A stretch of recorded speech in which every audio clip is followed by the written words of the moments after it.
know if it was our ad or one of our videos that we put on it.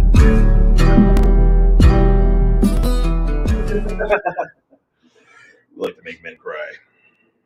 Did everyone just hear that? Yeah. Oh, okay. The perfect time. Sorry. We make men cry. What's going on, everybody? John here from the Wasatch Way Podcast. Super grateful to have this opportunity tonight. We're getting the word out, sharing in the groups right now, but for those of you who are tuning in, we wholeheartedly appreciate it. John Bliss, my best friend over here, Jeremy Osman, co-host. Jeremy, why don't you introduce these fellas for us? Okay, I'll try to get this right. We have Ryan Sawtell. Yes, sir. And you're with the is it the White Heart Foundation? Yes. Or just the White Heart? Yeah, White Heart Foundation. Okay. We call it And White we're Heart. equally grateful and honored to have Mr. Jed Morgan here. Yeah, thank you. And we're going to dive right in, let Ryan talk about the foundation. Sure. And then we'll let Jed talk a little bit about your story. Okay, sounds good. Yeah. Man, how much of a background do you want?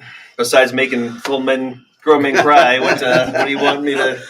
We can go way back. We can go. Let's just what talk we're here about. for, I know or what. I mean, I guess I'll jump right out on it. You guys Sure. are having a casino night. That's kind of how we Yeah, got started. yeah, and I'll back up a little bit from that and kind of let you know why we're doing a casino Yes. night. Well, tell us what the White Heart Foundation is. Yeah, so I'll tell you what it was and what it became. Let's start there. That's a great place. So we started in order to provide life-enhancing services and equipment for severely injured veterans and first responders. And we were doing that. It's a little difficult because the needs are all over the board. Some people need housing adaptation. Some people need transportation. Some people need medical help. I mean, we were just, and we were like, we're not contractors, but we're doing this house thing. And we're not, doctors, but we're dealing with health issues. And in terms of physical health issues, surgeries we were doing. And then we were ordering I'm not sure if you've seen them. It's an all-terrain wheelchair. It's called track chair. Track. So it has tank tracks essentially for a wheelchair. We're ordering it from one of our triple amputees. We're outfitting it. He's a hunter. We're outfitting it for be able to hold his rifle and all this kind of stuff. And a couple days after I had talked to him to get the specs of what he wanted, I got a call from a mutual friend who said, "Hey, what's going on with that track chair? Has it been ordered yet?" So it's been ordered, but it takes weeks for it to be built. And they said, "Well, don't worry about that because he just took his own life this morning." And that's the first time I've ever actually had to deal with talking to a veteran or a first responder. And then someone calling me and say, "Hey, that conversation you just had with him, he was happy that he was getting this, but his life was not doing so great, and he had to take his own life." And I'm like, man, and at this point, Jed was one of the first veterans that would ever came into our foundation, and we got him one of those track chairs as well, and he actually knew this veteran. Did you guys rehab together, or what was the? Yeah, we were going through hospital together, doing rehab at the Naval Medical Center in San Diego, and I didn't know you knew him or anything, but I just happened to hear through people on social media that he took his life, and And we kind of came to the conclusion separately that services of that equipment and the surgeries and that kind of stuff is all great and fine, but none of it matters if you're not mentally well. And then at this point, I'm thinking we should really start focusing on more of a mental health aspect. And this is 2015, 2014 or something like that. And I get a call from Jed, and he said, I think we should start something, to improve veteran and first responder mental health. And I was like, it's so weird you say. I was just thinking that, with this whole entire ordeal, we're kind of being called upon to do this. I'm not a veteran. I'm just a dude. And so but I a dude that makes grown men cry. Yeah, a dude that makes grown men cry. That's my tagline. And so I started doing some research, and we started reading some medical journals as we do as a hobby, Sure. As everyone does I out there. I do there's that Friday night. bedtime reading. And Yale came up with this study of ecotherapy, and they did so much research on how nature is a big healer.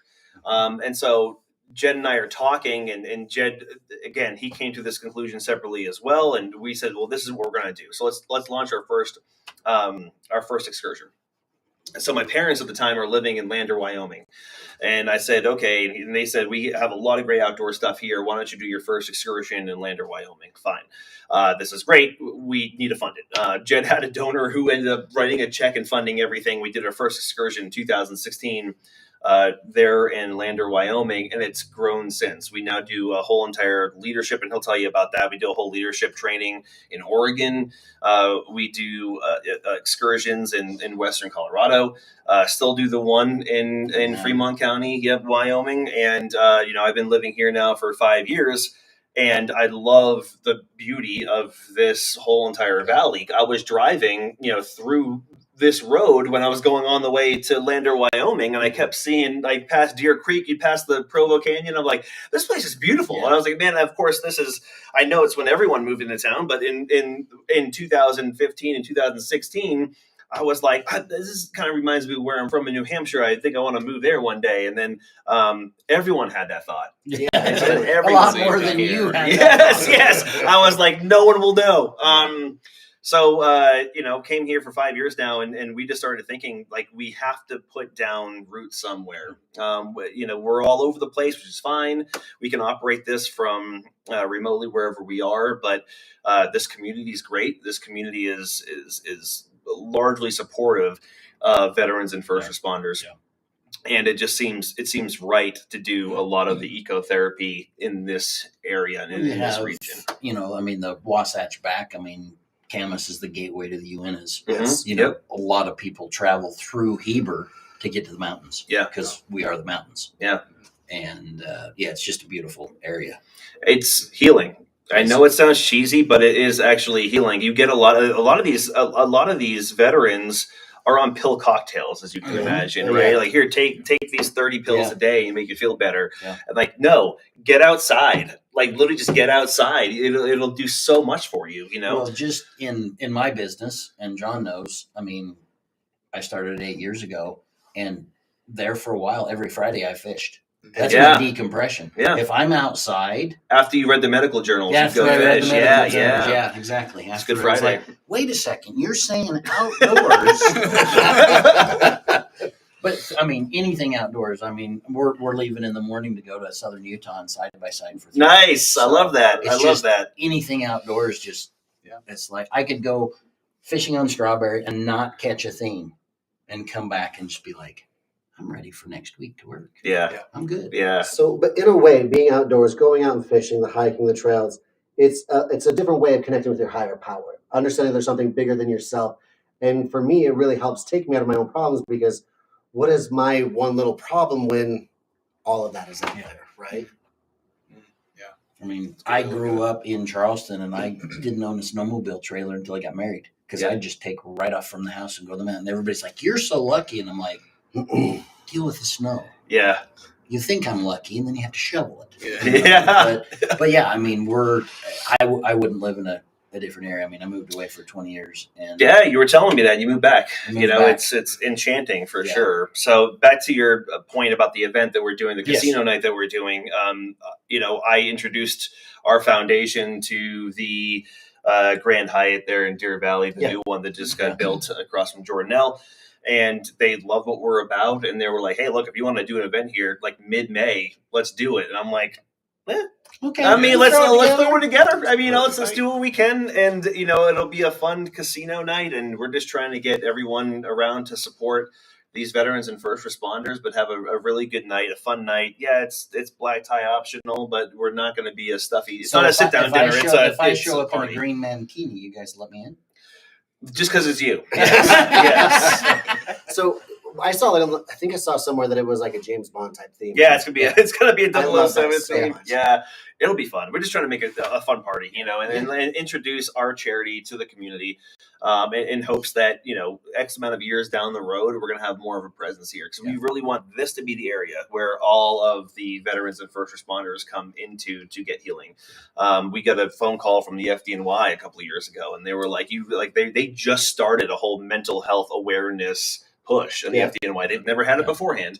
And they wanted us to be the ones helping with it. And I'm like, let's take FDNY out here. Like I want there to be every treat center where we can focus these year round. I mean, there's year round activities, obviously, right? Like you're talking about snowmobiling. There's stuff that we can be doing here year round. Snowshoeing, cross country skiing, which is snowshoeing and cross country skiing are great if you're into exercise. I like snowmobiling a lot. Yeah. So you like fishing? And I like stuff. fishing. Yeah. Not much of that exercise. Yeah. Anyway, so you guys, I noticed on the flyer that you sent me, you guys, I don't want to say partnered up, but Black Rifle Coffee Company they're great. Is huge. They're great. I mean, I'm so glad I met them. I reached out to them when they were doing their night of appreciation or their luncheon appreciation, and I just offered a couple of tents that we have, pop tents, because I know they needed more covers and stuff like that. And that's where I met Amy. That's where I met Tammy, and they're awesome. I mean, they're awesome. I grew up with Tammy. I grew up with Tammy, went to school with her. Great. Yeah, I love how much they've embraced this. I can tell you so many good stories. Please do. Off camera, we'll tell it. Yeah. I need some blackmail. I don't know why, but we need some blackmail. So. And then, anyway, Jay can tell you more about the actual. One of our big things that we like to talk about when we show excursions. It's not a vacation, and it's something that we really have to let people know because you're not coming on a vacation here. I don't know if you want to talk about the actual ins and outs of the excursion, but he runs them. So I'm just a guy that sits in an office. What do I know? Perfect. So Jed, why don't you tell us a little bit about your background, and then get into how you found Whiteheart. Yeah. So I joined the Marine Corps in 2009, and was part of 1st Battalion, 7th Marines, Baker Company's infantry unit. I was a rifleman in the Marine Corps, and we deployed to Afghanistan in 2012, and we were there conducting foot patrols, helping out the local people. That time it was, more of a drawdown presence, not really engaging, like they were in the invasion time, just trying to just help the locals out, show them that we're here to help them, we're protecting them, that kind of thing. Still a large Taliban presence at that time. And they really loved their IEDs. It was a lot of fun for them. And so we, every patrol, a lot of fun for that. I'm like going, that'd be stressful. Every patrol, pulling IEDs out or having EOD come out and blow them in place, that kind of thing. And in June of 2012, we were conducting a normal foot patrol and get up to this hilltop side that we were going to do some surveillance down below in this valley, and get up there, and we're getting in position, and I end up triggering a pressure plate for an IED, and resulted in losing both legs and damaging my right arm and some other things as well. And so I end up going to Walter Reed, do most of my surgeries out there, and then I get the opportunity to go and fly out to San Diego at the Naval Medical Center out there, and that's where I conduct most of my rehab. So learning how to get into walking prosthetics, some minor surgeries here and there, but for the most part, just trying to get my life, my body back into being able to go and do things again. And that's where I initially met Ryan, and Whiteheart Foundation they let the hospital know, like, hey, we've got this action track chair. Is there a veteran in your hospital here in your program that could use one? And I was like, well, I mean, I'm not going to stay around San Diego. I'm going to hopefully move up to Oregon and be able to have a place where I can actually use something like this. So that'd be awesome. And so I put the request in and met with Ryan and found out what they were all about, what he was about, and ended up getting the track chair. And that's how we initially met each other and learned about what the program was, and got the opportunity to go the Ride of the Flags event that they do in Malibu each year. And my family and I were able to be a part of that, raise some funds for us to get a house built in Oregon, and some amazing opportunities from it. And then at that point, my buddy and I, we were starting a business, and I was out in New Hampshire doing some training with him, and scrolling through social media and saw that this Marine who I had seen just a few months prior at a SHOT Show convention in Las Vegas, he was just all smiles, had all this stuff going for him, was just talking about all these endeavors that he was involved with and looking forward to. Well, he had just taken his life. And I just couldn't understand it. Like I've lost other guys that I served with, get back from their deployments or get out of the military and take their lives. So it wasn't the first time that I've lost somebody that I knew. But I think it hit me in a different way because I had talked to him so recently and he had so much going for him. And I just couldn't wrap my head around like, why, what was the whole reason for this? And there had to be something that triggered it. I wanted to figure out a why for it. And then also like, how could somebody mitigate that? Is there a way that we could help in that situation? And so I reached out to Ryan knowing, obviously he ran White Heart Foundation. Initially I was like, how do I start a nonprofit, man? He was like, don't even try. It sucks. I was like, man, this is a lot more hassle than you think. Yeah. I bet. So he was like, at that point, happened to be the same Marine that he knew. And he was like, we want to do the same thing. And so I was like, all right, well, let's do it. So, we did the whole sit down reading our medical textbooks and whatnot, and Friday, candlelit. It's great. Came up with a plan. Get some pizza and and again, like Ryan said, and you guys echoed that being outdoors is extremely healing. The studies all show like how healing the outdoors and doing recreational sports outside is for your mental health, for anybody. Yeah. But now you take folks that have gone through trauma and you put them into a situation where they are in a way forced to work as a team. So we do things like whitewater rafting, we do rock climbing, horseback trail rides, things like that. So they're forced to work as a team, similar to what they had in the military. And then they're around their peers, people who understand what they've gone through, what their mindset is like, and can speak to one another on a level that a therapist who's never served can't. And so that's the activity side of things, but the main focus is on our fireside discussion. So we bring these folks to have them work as a team during the day, have fun, experience things they've probably never done in their life before. Get them outdoors, out of their home, and then around folks that they can be comfortable with. And then we sit them around a campfire every night, and we talk about real life things like anger, anxiety, depression, the importance of having a community around them. And so we give them some tools that they can use in their normal life, but then it gives them an opportunity to just vomit up the stuff that they've held on to for years. And I mean, the transformation we've seen from, a lot of people day one, totally closed off, won't talk to anybody. Maybe we've had people that have been in their home and never left for years, just never walked out, too afraid.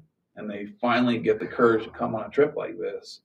And then they go to the last day in front of a few hundred people, getting on stage and telling their story about the sexual trauma that they were involved in the military. Like, that's insane to see that progression in just 1 week. So, do you guys have like clinical mental health, or like, are there therapists there, are there coaches, or is it just peer led?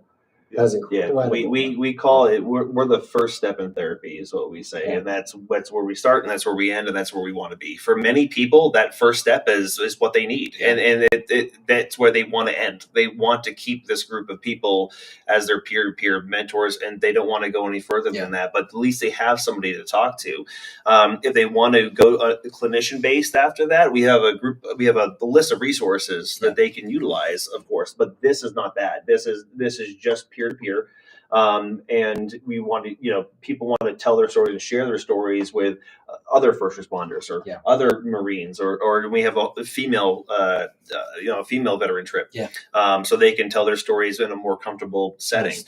And so we have a lot of we're not trying to bite off more than we can chew. We know what we're good at, and that's what we're good at. And it takes we've talked to some people who haven't, like Jed said, been out and talked to anybody about this for decades, and they're just now saying it to strangers, but strangers that know what they went through. So it's a completely different scenario. Right. And they may be in Bentonville, Arkansas, and they just don't have that kind of camaraderie. They don't know how to find that person, and so they don't say anything. They come out here, and all of a sudden now they're meeting other people that went through exactly what they went through, and now they can have this whole conversation that they've been stifling for 20 years. And they can now talk about, and I don't think just want to make this point. I think Jed kind of downplays a lot too of what he's been through. Like, he was supposed to die. His family was sent out to the military hospital in Germany, told that he was going to die. He wasn't going to make it. I mean, he stepped on an IED. He, miraculously survived, and he's the one that's leading this program. And so you start seeing, if you are a veteran or first responder, you start seeing someone like Jed, who's been through hell and back, to be able to come up here and be like, you have a purpose. What we say is we call it turning pain into purpose. Everyone's got a purpose out there, and if we can help them find that purpose, we're just going to give them the tools not to be too much in their head. But everyone's got a purpose, whether that's volunteering for the community is really what we like to push. We love to push the volunteering for the community. That's what they're service-connected individuals, whether it be first responders or veterans. That's what they've known their whole entire life. So what they want to do is serve, and then they leave the force of any sort, and now they don't know how to do that anymore. So volunteering is where we like to push people, but it's a big inspiration to see someone like Jed who's gone through what he's gone through. Now that gal that did your portrait, she was a Marine. Yep. But did you know that before? No, not initially.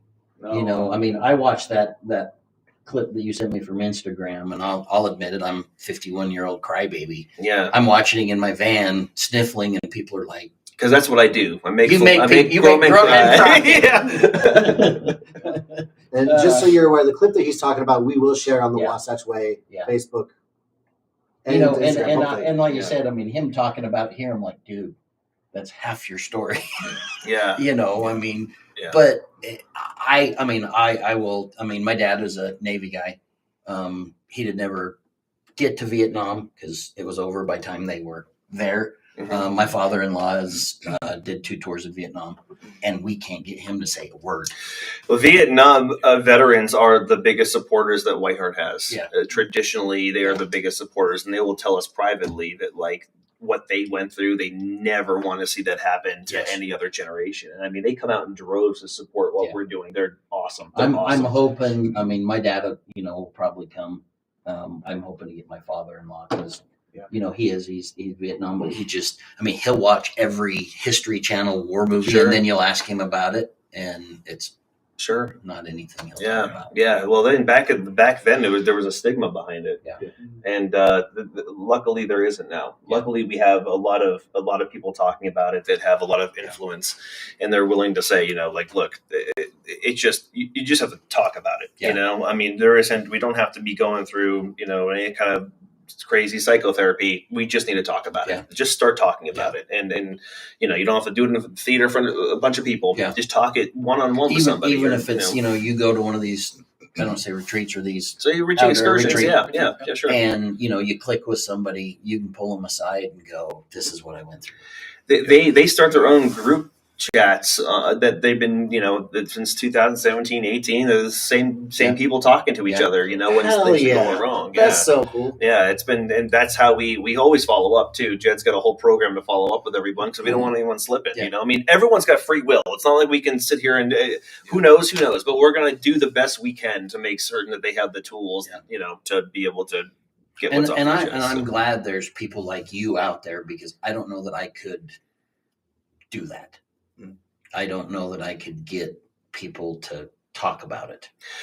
You know what? They want to do it themselves though too, because it's peer-to-peer led. And so Jed will come up with topics of conversation and literally feeling out the group. What's going to be a good topic? Yeah. And he's got dozens of topics, right? Just start somewhere. And if they start somewhere, sometimes people don't talk until day 4. And then you're like, there it was. It took them that long to get there. Yeah. But day 4 is when they decided to start sharing something. And then by day 7, they got everything they want. They're talking about everything they want. And that's what it took. But they're going to hit it by the end of the week, you know? And watching a couple of those video clips you sent, I mean, I watched guys, I don't know if it was you, but rappelling. You know, somebody that's lost both legs and they're going down that mountain. I'm like, I don't even do it. Yeah, and we had I mean, we worked with some great people to be able to make this stuff happen. We had a Green Beret who was shot in. Was he shot in the head? He was shot in the head, yeah. And survived, and he's paralyzed, and you know he's wheelchair bound. Yeah. And he wanted to do this program, but we're not going to tell him no. So damn it, we got that wheelchair strapped to a raft, and we're going down the river. We're going down the. I hope the raft doesn't flip over because you're tied to the raft. Oh, we had that all set. We were good, but like I mean, the people that we have running this is, I mean. He has 2 things. He's never been able to do that, and we are a little bit of a rebellious organization that, like, the other charities wouldn't do that because of the liability. Yeah. Liability be damned. This man has never done this. He wants to experience it. He'll never be able to experience it again. I don't care what the lawyers are going to say. I don't care what people are going to come in and be like, we're going to do it. We're just going to do it. You know. Yeah, and we got 8 other guys.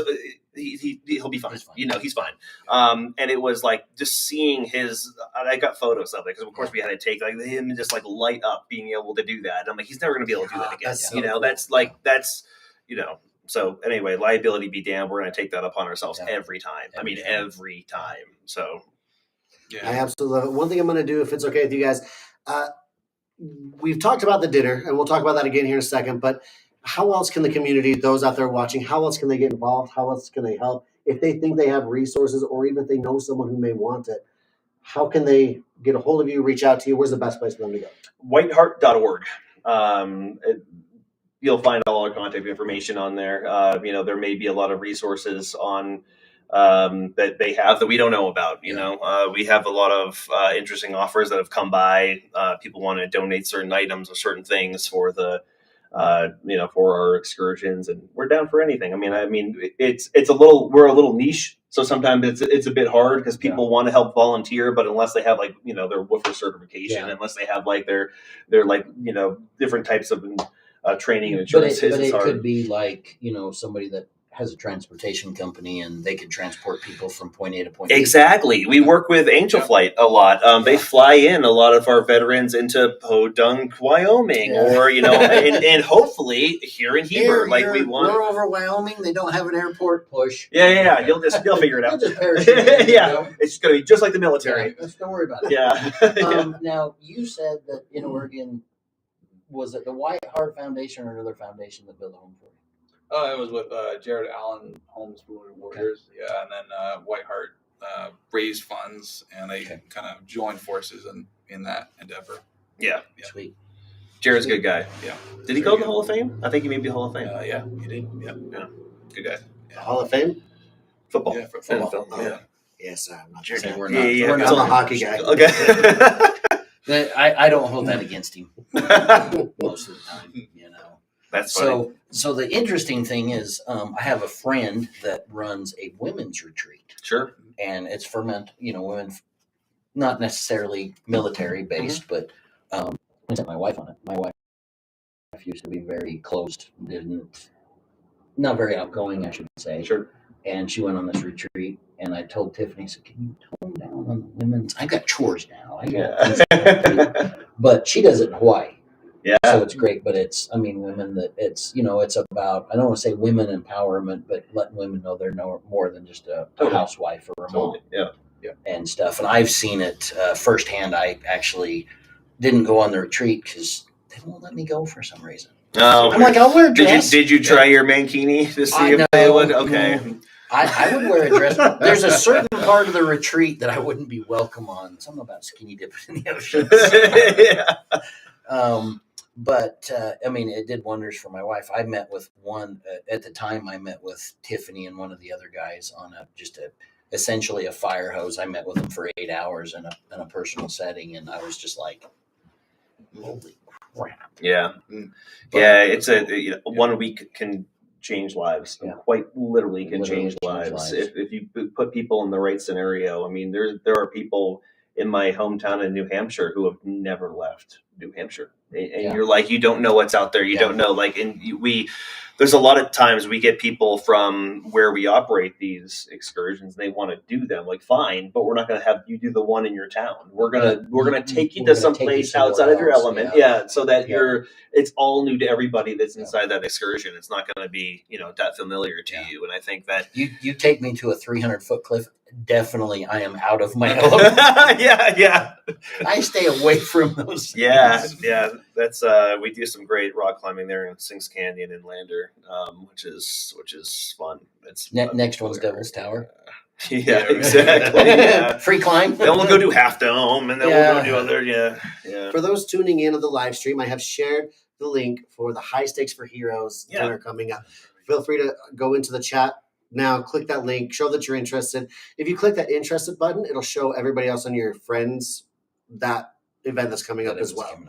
Now, is it tickets? They buy tickets at the door. They pre-order tickets. Yeah, you buy. We could probably buy tickets at the door as well. Pre-ordering tickets works way easier for us with our ticketing company. Yeah, and there's going to be the way that people want to either purchase. It will be a cash bar, so purchase drinks, or they want to one up and get more chips, or they want to do something with whatever. That is all done actually with a bidder number. So you just push a number. I am going to win 4 backstage passes to Coldplay. Good Coldplay, yeah. So it's funny that Coldplay scenario. Chris Martin lives in Malibu, and that's where we do one of our events, and we actually use a Coldplay song in our video for these excursions. And of course, we don't. No one's going to ask, and we're not making money off it or anything. But he wanted to know what we were asking, donations for him to show up to one of our events, and he's not coming to this event. But we gave him the video, and I was like, Chris, here's a video. Like, sorry, I didn't ask you to use your song. Like, no, that's cool, man. Like, here's, we want 4 backstage passes. Anything.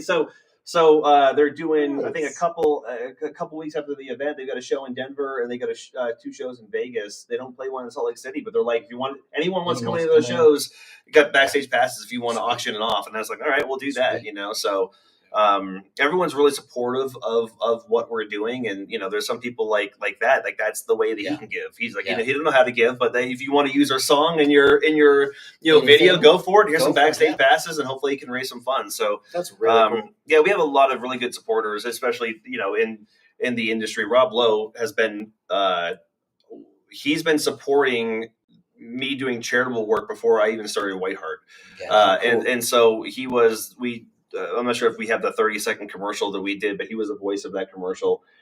He's been supporting us, now for 15 plus years. He's a super good guy. And he wants to see us, succeed in there. So there's some people that just have the ability to use their talents in a different way. And those are the people that can help, be a megaphone for us, which is great. Well, hopefully we can be a small megaphone. That is awesome. I love this. And we were just talking earlier, like, this podcast is needed. And I think every community needs something like this, so everyone knows what's going on in the community. This is it's a service to the community. So thank you guys for doing it. Yeah, it's like I said, it's just a little thing we started, and it's really we'll get done with a podcast and everybody leaves and we just go, wow, we needed that. It was just a decompression for us from the normal everyday life. I bet. Well, it's good. How much we got people on there commenting, or you got a few? You got Anna yelling at you, telling you you're not supposed to say that. Oh, what? You know exactly what you're supposed to that tell. She's introverted or extroverted or whatever it is. No, about the women's retreat. Oh, Tiffany. That it exists, or that the skinny dipping. The skinny dipping part. Now guys are going, where? I'm going to follow this group. yeah. Tell me more. Tell me more about this. Yeah. But we just did. I think I talked to you on the phone a little bit. Was it a couple Saturdays ago or last Saturday? Mm-hmm. We did. They did a casino night over here. Oh yeah, funds. That's awesome for their group. So much That's fun. Awesome, and it was cool. I mean, it was. I mean, I've done a couple of casino nights for other things, and this one was just way different. Yeah, because it was just everybody was just it was cool. Yeah.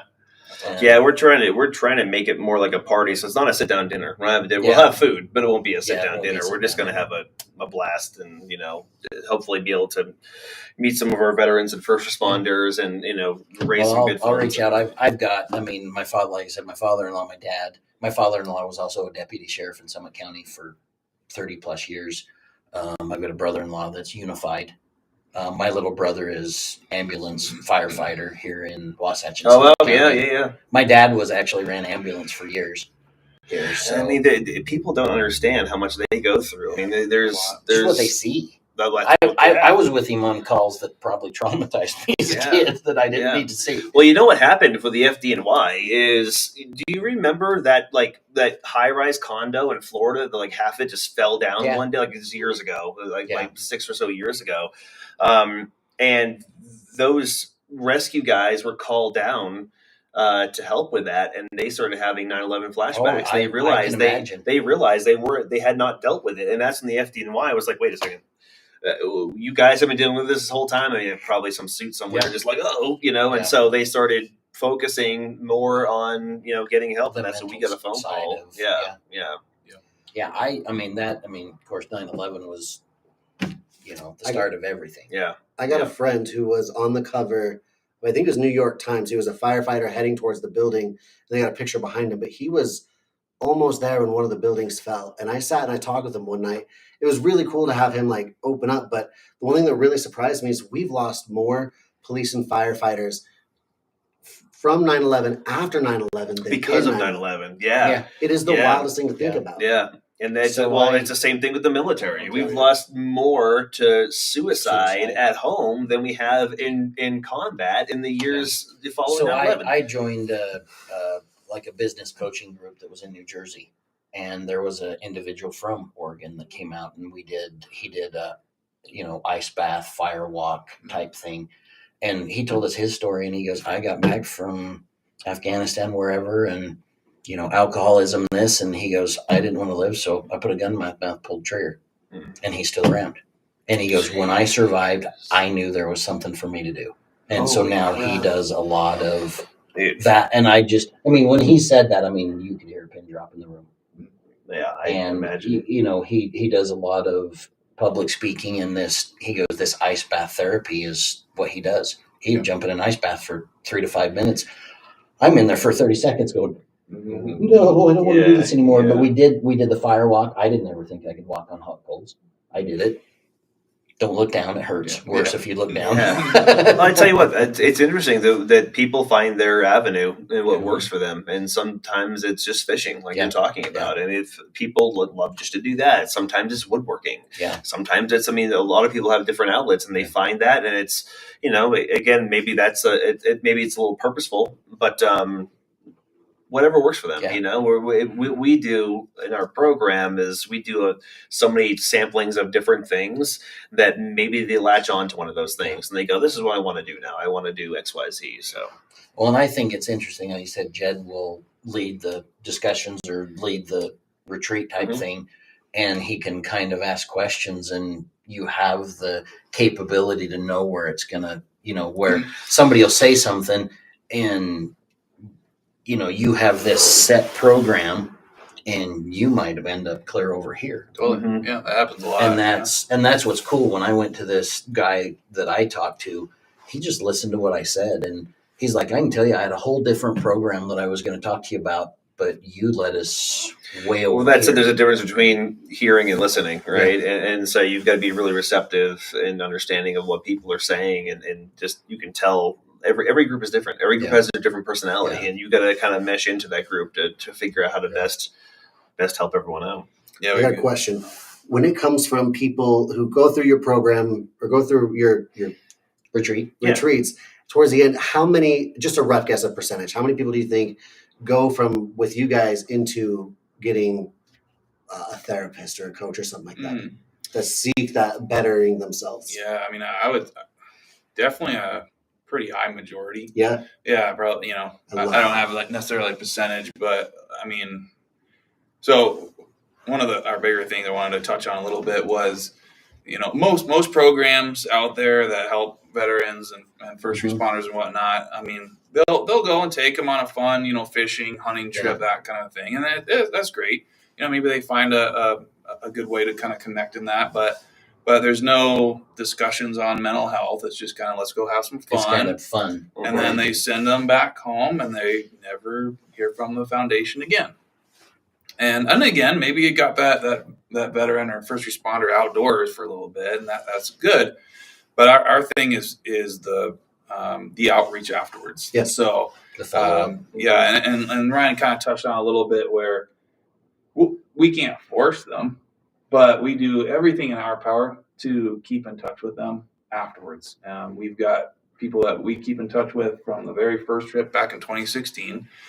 With that group, we keep in touch with them as much as they're willing to keep in touch with us and that kind of thing. And so we started what's called Valor. It's our Veteran Advancement and Leadership Orientation Retreat. So we take veterans who have gone through our program, who are interested in being a leader of some sort, who have like skills that we have witnessed on the trips in leading. And we invite them to a weekend retreat out in Oregon, and we teach them how to lead these trips. But not only that, like how to follow up with people afterwards. So they're each in charge of a group of attendees that have gone through our program, and they do outreach throughout the year. And then they report back to me and let me know, like, hey, this individual is dealing with this issue. This individual, could use help here, that kind of thing. So we've, had, people who have house repairs needing done, and we were able to get like local church involved and get that taken care of, that kind of thing. And people that just need extra mental health, and that we can't provide, actual therapist, and we can go and refer them, find out who would best fit their needs and get them referred. So things like that are amazing, but we've definitely seen people have gone through our program, go home, and I mean, they're a 180 different person, go and they're, back into fitness. They're taking care of their health. They're getting plugged in their community. And I hear those stories all the time, and it's just amazing. We actually have a story, and it like this has a lot of twists and turns, but I'll just give you the non-twist and turn version just for the sake of telling the story. One of our veterans was actually hiking in Oregon, and this is after she did one of our excursions. And she was hiking in Oregon, and I think the word spread through Facebook that she was lost, that she had not turned up where she needed to be. And it was a couple days and no one knew where she was. And about half of that group from that excursion bought plane tickets, flew to Oregon, and started looking for her in the forest. Like they were with her, doing this excursion. They built this bond. They were not going to let her go and get lost in the forest somewhere. So they flew out from all different parts of the country on their own dime just to do what they could to go make certain that's the bond that they create in these, cool. For these trips. And it's pretty special. That's incredible. Cool. Yeah. I don't know that anybody would fly to find me. They'd be like, let him go. John might. John might. Yeah. John might if there's barbecue involved. For sure. So, as with your casino night, if somebody has something they want to donate, are you guys still taking? Oh, dude, absolutely. Or? I mean, this it was such like a last minute thing that we were able to put together. And we just need to. There's a lot of costs involved in this, as you can imagine. Not coming, by the way, necessarily from the venue. They were awesome working with us. They're just costs in trying to put all this together. What are some of the other prizes that people? I mean, is a silent auction? There won't be a silent auction. There'll be a live auction, and there'll be some raffle items. Okay. However, you can legally say that in this state.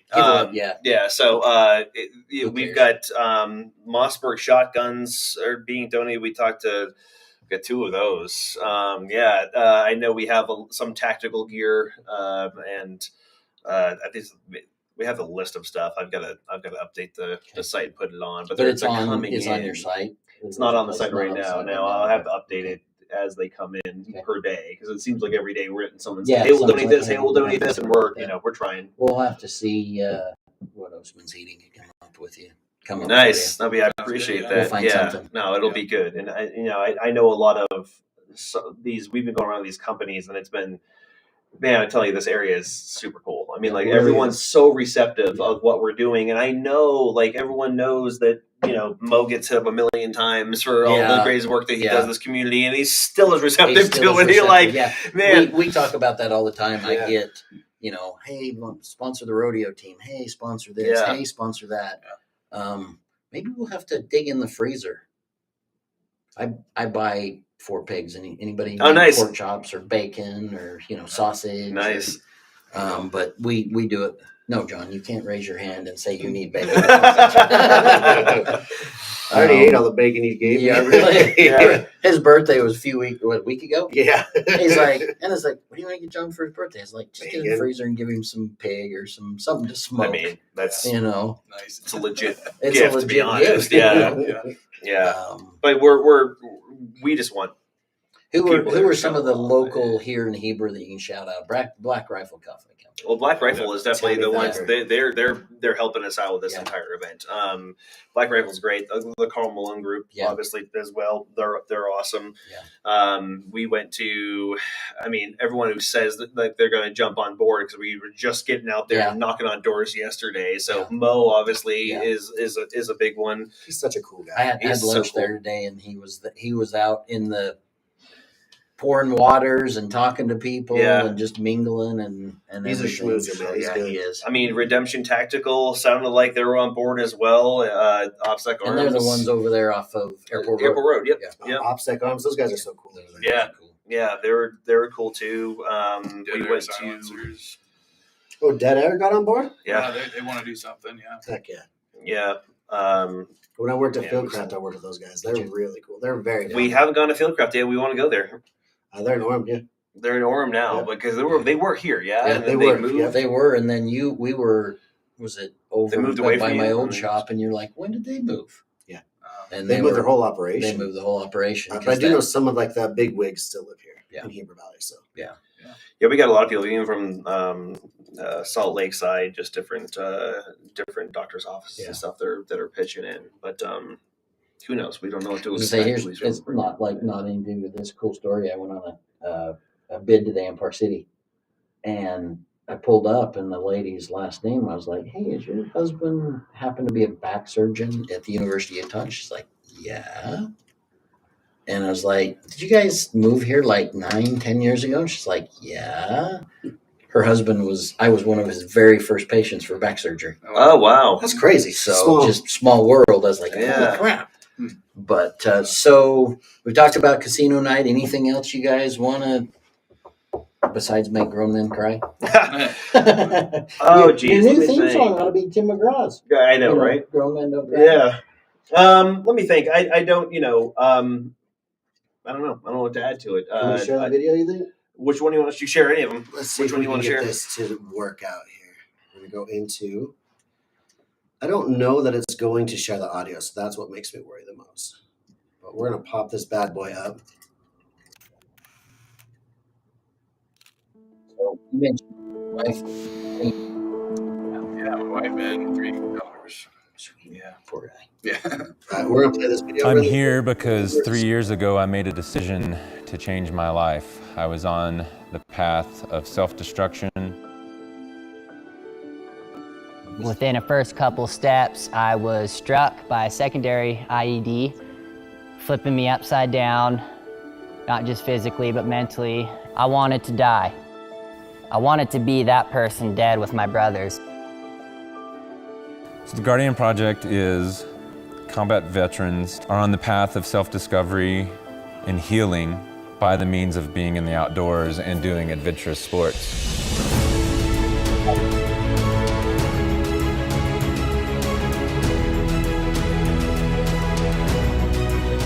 It's about building that camaraderie again, finding that team that you had, and leaving the rest behind.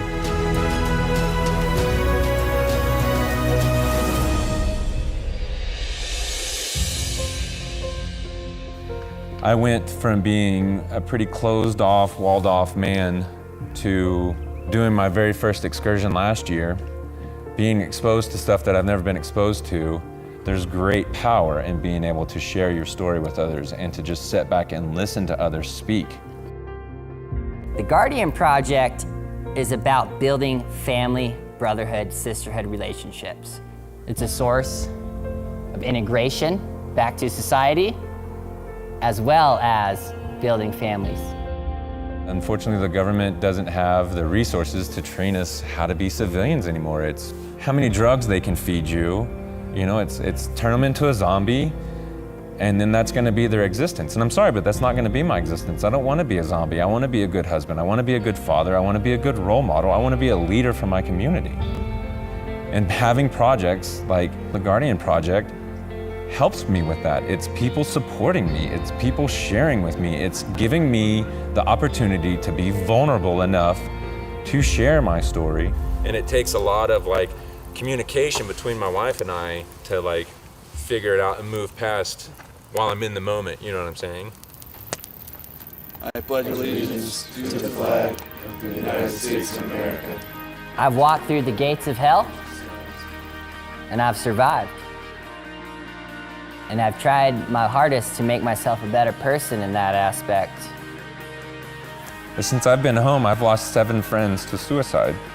So we've literally lost more people on American soil than we did defending another country.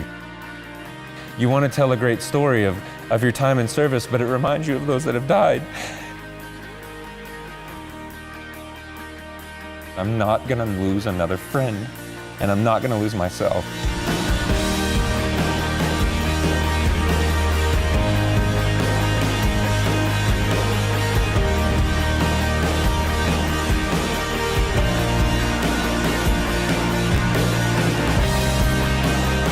You have to find something beyond yourself to push on with life. So in my heart, I owe it to all those individuals who gave the ultimate sacrifice to push on with life and to climb the damn mountain.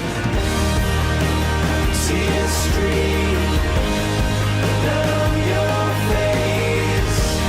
When you lose something you cannot replace. See a stream down your face, and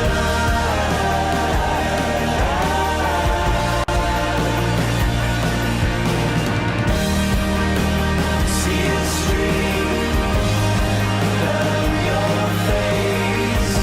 I promise you I will learn from your mistakes. See a stream down your face, and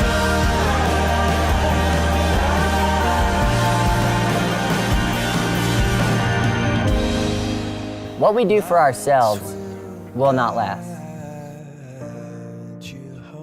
But what we do for others is and always will be eternal. And we owe it to each other to live life. And I will try to fix you.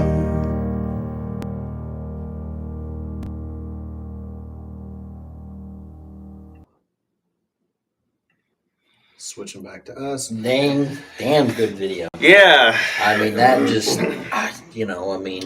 For those of you who are listening to the podcast audibly, you can go to whiteheart.org and watch that video. You can also go there to donate. You can also go there to learn about the dinner. We got a couple of good comments there. My wife, Megan, saying, not me over here with tears. That was a pretty, But Anna wants to know, was that Jed climbing the rock? Yeah. At one point, in that video, whew. I don't know how you can top that, dude. Well, Is it warm in here? Is it just me? I yeah. have the air conditioning on. We definitely, we have the power of good storytelling, with a lot of who's involved in the foundation to be able to tell those stories, and so that people know what it is that Jed's been leading this whole time. Yeah. And I think that's powerful. We just need to tell stories and let people know. It just needs to get talked about more and more and more and more. Yeah. We're a super small charity. But my goal is to be nationwide. When you think of the first place to go mental health care for veterans and first responders, I want you to think White Heart. I want people to know that we exist in that space and we're the leader in that space. Yeah. That's my goal. Because there's probably thousands of charities out there. I mean, I'm saying charities, but foundations. Yeah, tons. I mean, there are tons. I mean, hundreds of thousands. That exist. My father-in-law, or I've had people tell me that they don't want to go to the VA. They don't want to go to the VA hospital. They just don't want to go. And there are issues there. It's a whole other conversation. Watching that video, you get people out rock climbing, rafting. There's probably hesitations. You get people that just push back and say, I sure as hell ain't going to do that. Yeah, we do. And it's one of those things where, peer pressure helps sometimes. Sorry. But it's also, they know coming into it, like, these are activities we're going to do, and it's not really optional. But it's probably once they make that connection with the group, you get people that are like, hey, you can do this. Not only that, but that being able to do that helps them connect with that group. Yeah. I mean, they just surmounted something they made out of them. You had people that are afraid of heights, and they're like, I'm not climbing that rock face. And they're like, but you are. And I got news for you. And they will, and they'll be with the support of everyone. And when they get done with that, their sense of accomplishment of like, I didn't think I could do this. I did that. Now they're opened up for the rest of the trip. Watching you either climb or rappel, and you've got guys on both sides of you. I could probably do it with got guys beside me going, here. Put your foot here, put your foot there. He's got rock climbing legs. Yeah, earlier on, like in that video, is basically I was just getting dragged up the rock. But that's before I had any knowledge of that they actually make rock climbing feet for amputees. So now I've got feet that I can do. And this past summer, I went on a number of trips where I climbed by myself. Obviously getting belayed, but I actually could climb. So that was a really cool thing to be able to do. That is sweet. I can't do it. I'm going to read some comments here. We hit 57 minutes. We're just ending the hour now. We can go as long as you guys want. So if you guys are ready to go, let us know. But I do want to wrap up on some of these comments. First one, Carson Bothorpe. I needed a good cry today. That's absolutely amazing. Keep up the great work, gentlemen, and God bless you. And then Anna Ostman. Thank you to all of the men and women that fight not only for our freedoms, but others as well. They don't take this lightly when they sign up. Much respect and love for them and their families. Yeah. I knew I married her for a reason. Yeah, she got her values in the right place. Yeah, good one.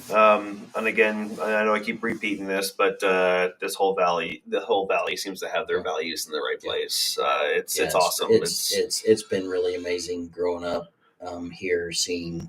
I don't want to say, compared to other communities, I think there's a lot of people that served here.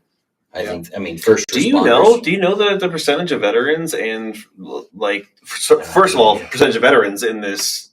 So I used to work at Fieldcraft Survival, and I ran the retail. So I was at the cash register, and the amount of guys that walk in and say I was Special Forces blew me away. Really? It makes no sense to me. I want to say, out of all the service calls I go on, there's a ton of, whether it's Afghanistan, Korean War, Vietnam War, stuff like that. There's a gal here in town that her husband is a retired Air Force pilot, and they do a lot with the flights where they have veterans come in and they put them in the plane, and like the old war plane, and they fly them around. That's cool. I know that what is it called, that they take veterans back to the honor flight. Yeah.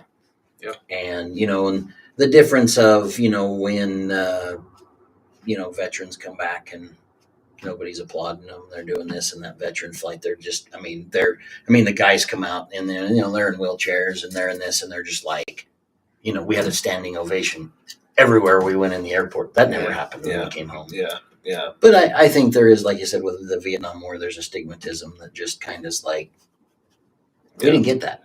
We didn't get applauded. Yeah.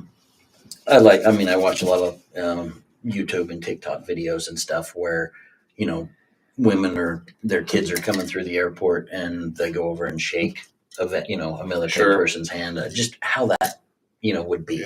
Sure. If everybody just shook the hand We've- of one veteran. Yeah, we definitely made a proper turn from that era to being able to appreciate.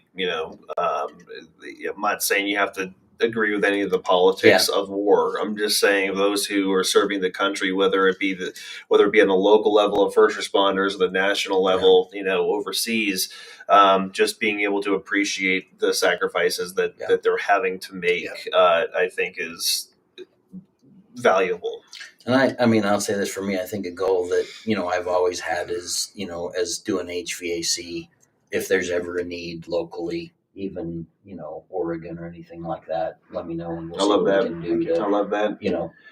get furnaces, get air conditioning. Yeah, we hear things every now and again. I mean, we're out of that space now. We're strictly on the mental health side of things. But like every now and again, we do hear things. It's like people. You need a portable air conditioner for a tent. Let me know. Oh dang! Yeah, I can put those together real quick. That's I right. like You got that. those Like big that. ones, huh? Yeah. You got big ones. Yeah. We got somebody in the comments working Google here. 3.9% of Wasatch County is veterans, and almost 5% is Summit County is veterans. Oh, okay. That's a lot, I think. Yeah, there's a lot. And then you mix in the first responders, and you're up there to a good percentage of the population. There's a ton. There's a ton here in Heber that I went to high school with that are, firemen, ambulance, One of our guys that's on the Wasatch County Sheriff's, he was a Alaska State Trooper. Yeah. I think there's a lot of different first responders that Yeah. move to this area as well. Yeah. I'm sure Yeah, he's got stories. I actually have a nephew that works with me right now that he is going Friday to test for the highway patrol. Good for him. That's cool. I said I've got my uncle. He's retired. He was highway patrol SWAT. He was some of the first responders that were responding to meth labs before we knew it was dangerous. Jeez, He has Parkinson's Jeez. due to All the chemicals exposure, and all the everything. chemicals. Yeah, I yeah. think one time he told me he is the last one out of his SWAT team that is still alive. Jeez. Everybody's died of cancer and Oh, other man. issues and stuff like that. But And we hear that in the military stories all the time with our veterans having burn pit lung issues, Yeah. and again I'm not here to crap on the VA, but they do a good job crapping on themselves. But as far as they were pushing back for well over a decade, saying that wasn't That hurting wasn't an issue. anything, and eventually they had to come out and admit to it. just the state with the highway patrol. It took them forever to link meth exposure to a lot to of neurotoxins illnesses. and stuff. Yeah. He fought for years in legal battles just to try and get insurance covered Sure. as a retired highway Sure. patrolman. Wow. And stuff. But now it's out there. Yeah, there's a ton of issues that need to be addressed Yeah. from the public policy Yeah. level. That every now and again we're asked to comment on it, and we're not pushing a political thing as we can, Yeah. but we'll comment on policy that we know is an issue. is Yeah. an issue, and we see it with our own veterans. They're asking us that for a reason. They're asking our opinion for a reason. And there's more out there. We need to be able to talk kind of high level to some of these people have making to, decisions, because they don't see it like we see it. I'll have to reach out to. I used to sell a ton of Wiley X sunglasses, Oh, yeah. Oh, and okay. I know they're a very military-minded Yeah. company. So I have to reach out to some of my contacts and say, "Hey, Yeah. I need a bunch of sunglasses Totally. out here." Which Yeah, We that's we awesome. actually, me and my wife got flown to San Francisco for a 49ers game because we sold about $250,000 in Wiley X glasses. Holy while we were cow! there. That's Cow. crazy. That's crazy. Yeah. Yeah. So- We know that brand. Yeah, I used to wear them all the time. Yeah. Now that I don't work for the supply house in Vernal, I don't wear them that often. 'Cause Yeah. I'm never out there. So I think we're good. I think this has been amazing. I can't put any other word than amazing. I love that, man, and I appreciate you guys letting us tell our and story. it was Tammy. Tammy reached out Yeah. and said, "Hey, I've got a guy, we need to put Oh, on your really? podcast." It was Tammy that reached out. Nice. I Yeah. love that. Tammy's been great to us. Tammy's just an amazing person. Yeah. Just amazing for what she's been through, what she's done as far as law Sure. enforcement. And when Black Rifle was built, I was like, really, we need another coffee shop in Heber. Right. But I actually said that. Yeah. Yeah. He I just said put that my on a foot in my post. mouth. He said that on a post, and we were doing Swag's Cruise night. And she shows up. and I'm she like, shows up with her husband. He's got a really nice pickup truck that he's We just restored. met him today. Yeah. Danny. It was cool, dude. And I had to she's go like, eat "Is that crow John with Bliss?" And I Paul. was like, "Yeah." And she goes, "I'm going to go introduce myself." I was like, "Oh, That's God." awesome. Well, then don't say anything about car washes because they're popping up everywhere. Everywhere. So- Everywhere. I wash my truck like once every 18 months. I thought that's how you supposed to do it. Yeah. I didn't think you were supposed to have a clean truck. I actually bought a pass, and most of our vehicles will fit my new van. My vans won't fit, which sucks because I don't want to do it by hand. I mean, Yeah. my employees do it. My brother is from Montana, and he's adamant that if you get a nice collection of dirt on your truck, it just saves the paint job. Oh, it's not a bad idea. It's a UV protectant. It's a really. UV Yes, protectant. yes. Yeah. Look what's under there. Squeaky, squeaky. Oh, it's the paint. We have to reach out to Rex, tell him he needs to get a couple cars up there when you're casino night. That'd be cool. We actually Yeah, we we went to go talked see him about today. that. Yeah. He Rex was is he cool was dude. up north, but Yeah. hopefully we can Yeah. hit up with him. Well, I will throw this out there. If you guys need a boat to fish on, let me know. I love that. Thank you. I will appreciate that. I'm always looking for people to go with me. Yeah. I don't care. I'll go by myself. I Probably love not it. safe, but Yeah. I'll go by myself. And I'll come up with. I'll have to talk to my wife, but there might be a Traeger pellet grill that might Oh, Make get its way donated down to there. auction. Oh, We'll see. Now we're talking. all right, Now we're guys. talking. We wanted to say thank you very much for tuning in tonight. We had a percentage pop up right in the middle, which is really Yeah. cool. We've shared with you guys whiteheart.org, which is a great place to get a lot of the information. If you go to the Wasatch Way on Facebook, we've shared the dinner and we've shared their page, so you know how to get across and find them. Sorry, not interrupt. What are the tickets? What are the prices? What are their price ranges? Are Yeah, there donations? it's $125 a Okay. person, and we're working with different companies as well because we're hoping some companies, if you want to sponsor it, then we Buy X amount of tickets. Yeah, and we'll donate. work with. We want people there. Yeah. It's our first year doing it.